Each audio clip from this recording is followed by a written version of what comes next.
mani deuh khanin Facebook ah hian mi pakhat hian in viral sailo te young fella te tu te mo kan compare a chu zinga chuanin pu sailo le pu te pawh kan ti ve man chu nupui nei to a young fella kan ti thina kha a kon khai khena young fella kha a tunlai generation atan chuanin mak pek sang jok pu kha ong viawa a chan chu a concert na ten en taila a la hi ama sak pungai lewin an sathiam thup maya YouTube pa la ni se a video n2 an tam em million kai hal de thota ten chu lawa a movie siam to te pon an soundtrack atan an phua ti ran tia bo gok chu a tong sang view maya chu wang chuanin sai lo ai chuanin mak lo pek san zot pon ni se tunlai mi tan chon ka dem chuang lawa ama ko chu kun thum han ka kon sei tu zo ka chuanin a yan fela chu on music kan ngai thave tuk to lem lawa ti ve khang lang tai la kan ngai thak du chi a moi chu kan ti a moi khop mai thlen thrin na ma chu kan ngai thak du chi ang generation han ni chi to big lawa nano pangte ma ni la generation ni na kalpel chin khom be to chu ti dai ko chunin valan sai lo lak lai ko chu kan khai phave man thunga tuna hian yan fela lak dan le a lak zia de a hu hang a zia khe ho tam takin om ka ringa ama ko chu sai lo wang la ya a hu hang nei na zia khe lo tam takan om ka ringa ton chu ma hian yang fela tung chang ka kon sei chilon lawa ka kon sei tu zo ka chun sai lo la hu tak hun lai thil thleng te ka kon sei nga chu ta tang chuan midang tunge la zo ka tu hian ya hu hang a zo kang tia khanin kan khai khin the don ta ni chan chu an hu hang ve ve ton khan mo sai lo hun lai chuanin kan khre tu a chuan pakhat na chuan sai lo he na cha samati phi thina tian a zum thina Mizo kwam chunga no pang thalai jong chu sei lo no pang thlengin kan chol sam kan ti zum vek sikula po ho tu te hau lau takin ho tu ten chep chum mak kha ti chung kan hair fixer an rianga a bomb print te arin na deuh zat kha hair fixer nen kan hoya ti khan thalai chu lo da thang o thalai ke ni chu no pang kan ania van sai lo lak tak lai chuan in poi ma school poly pol nga vel kan kala a on lak dang lai khajum poly pol nga vel kan ni lai nia hair fixer in ti zuma tian han elela tia ka pa thei tu han phut deuh dap theya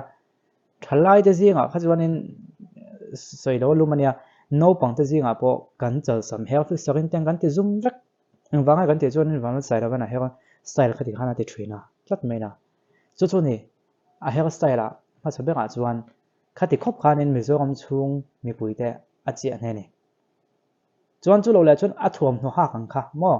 a ko ha kang heti hianen an kamis ba na hi helai hi an chil lo deuh nge mi ten om deuh du thira tian han phak vel na han amoi thira niang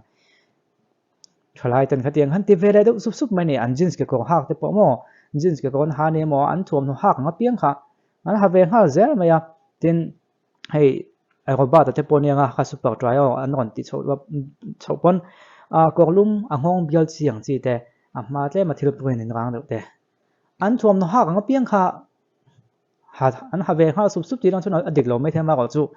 an thuam no ha kanga piang ha ko ve tum alam pangtal bazar zong nga lang kha an om nuala ni chu tang chuan kan khre thiam thei ka ring tu lai mi lang han lam takan ti te hi khatiang khan ni ve man thuam no ha kanga piang hi bazar kan va zong ngal chu kem an hair style ang piang kan ti ve ngal zelam ti ve ngal zela lo ni chuan point pakhat lo soi leang hi he mi mang hen lo te la ta la sai lawan on la tak chu sai la chu onem de le nia kan khabe ka o hi nem ka tiam je chu anu ni rovin a o hi pa lawa nganiang a por lem lawa thum lem lawa a fiak tha mizo mi pa zai thiam jong song kho kha an o kon fiak ve vek mai ni han thuk lo mai ni jing trian ti po kha sai lawa influence chu ti la dik lo mai thiam ka chu sai lawa generation hun lai music ani kan kha thiam em a o ha jing trian an ti vela kha sai lawa o thuk kwal vel effect vek ani tin zai thiam dong song khan an thluk nge an thluk mi pa zai thiam dong song khan an thluk deuh nge a ki kal dan hei sai lo ni chuan a hlai hi a khot kal dan deuh bi khin heya amai no ai na kan sa thei khop me he ten a ti kwal o ti lu ram deuh tu khan he ten o ti kwal tu khan a khot he kal kwal vak zel ni mi zo mi pa zai thiam ho la tha khon chu ka piang kha tiang khanan phu a zel mai ni chu ta kha chu ni a hu hang na chia khamo tin a mel an lo phe chon vanal sai lo zai ni mo ti tu khopa ama ang chia zai the te po hon ma a sai nan lak wang ni chong lovin a sai lo style kan la lo chon ti thowa than kha chuan ma ko chu a hun lai chuan nge nyang zen dra dang hileng lo wa reng an lo ve ni pon an survive me lo wang a ti the ni chan chu ke ni khriat phak ve ni thing tlang kan oma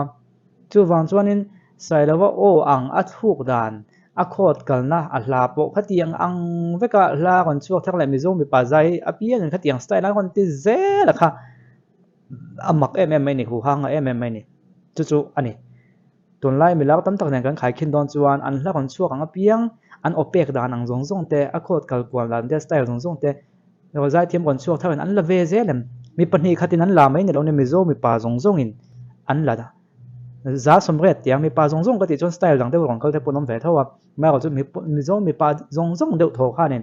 zai thiam kon chuak thak le kon zai tiang ho music video kon siam tiang ho kan sai lo style han lo la vek mai ni a hu hang na je chu kon kha thiam mi nga chu ania chu wang chuanin kha tiang ang tuk zet kha chu an piang le ngem o ka tia hey an tan tu na ho ma te pok kan han khai kin don da la ho ma kal na style kan khia ma ko chu zai thiam kon chuak thak piang hen ho ma style man lai classic deuh kan an kon ti ve vek em ti vek chuang lo an mi an nge style khang khang ang kal mo bok tho mi chu ne vio tho ama ko chu va ko pi vek tu khopa nghe nhàng thắt chuột thắt tụ lại mình đang giải thiếm còn chuột thắt giống giống phần nào mình style cái rất tụ khó ba nhẹ rồi chú xài đâu mà khác chú cái đầu vào anh đâu ôm thong xài đầu khác anh ấy chiang viêm cái mình rồi mình bảo hairstyle giống giống thắt bằng làm ăn thì phim thuyền anh ấy chơi nó giống giống thắt bằng làm mà cho nên anh sắp phù đàn thắt cái phun giống giống thắt bằng làm bốc ăn chú xài đầu vàng lại khai phèo tan các con chơi này chú cái video anh tôi thấy anh khai phèo tắm thật cái nông tị cái kia tiên chú lâu lệ mi zo zai thiam mi zo mi pa mi chia cho khala mi zo mi pa zai to po than sai ro kon lak to chuan hetia an kut hetia an ti vela khamo hetia an han ti vela an ti ve ve do vek mai ni an tum lok sai men pon rin an ti ve top mai ni ke ni pon ni no pang te kan lan ya soi to han poli pol nga chho kan nia kan han zai kan han ti ya chuan zo kan ti po tiang kan ti ve zel to mai ni sai ro style kan mo hetia lut ti che the phe ka chu bon tu kha tiang phe ka chu sia lu tuk chen de zi ngai ti the na thamani tholai jing a pomo je chuan kha thiam em a move zong zong a che dan a kut da dan a ke da dan zong zong a lu ti che dan zong zong kha an la ve deuh vek mai ni ma em mai ni tunai zai thiam kon chuak thak hian in chu an nei vem ti hang ai tu tai la chu lo le enge kala soi reng o ka ngai to na lo om me chun sai lo hun la ya sai lo wa hu hang thil dang le